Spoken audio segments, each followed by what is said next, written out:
What's going on YouTube? Welcome back to the Thomas Gallery, and today I got a funny story to tell you. This is about culture shock. Okay, now a few years ago, before we moved to Georgia, my family and I we lived in Northern Maryland, Hagerstown, and also parts of Pennsylvania. Okay, was it Newburgh and Waynesboro and St. Thomas, Pennsylvania, stuff like that. And in those areas, Hagerstown, Newburgh, such and such, there's a big Mennonite and Amish community there. Okay, now I've heard of the Amish and Mennonites. I know about them. I've heard about them. I've read about them. This is the first time I've actually ever lived around them. So, needless to say, it was a bit of a culture shock for me.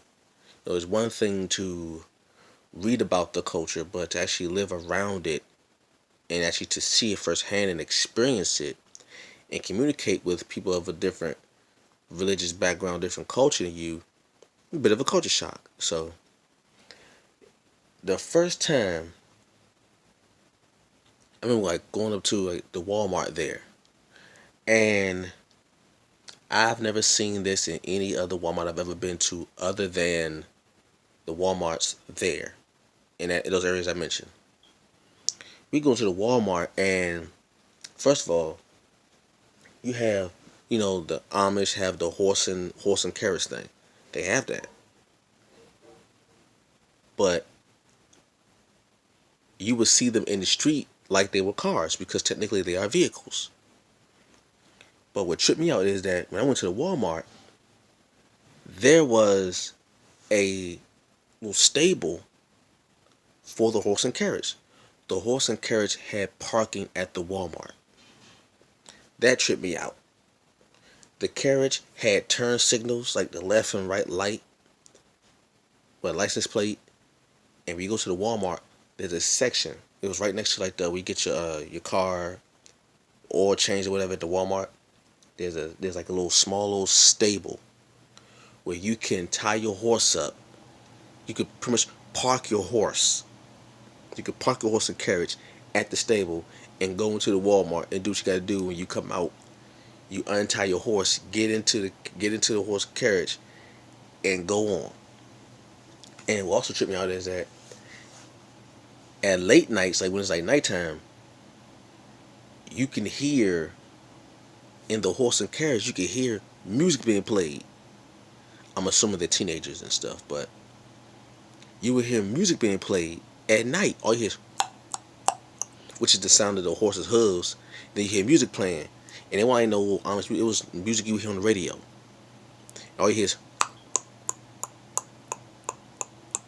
and hear music in the background at night. And I was like, yo, I'm not used to this. I'm not used to going to Walmart and seeing a horse just parked next to a car.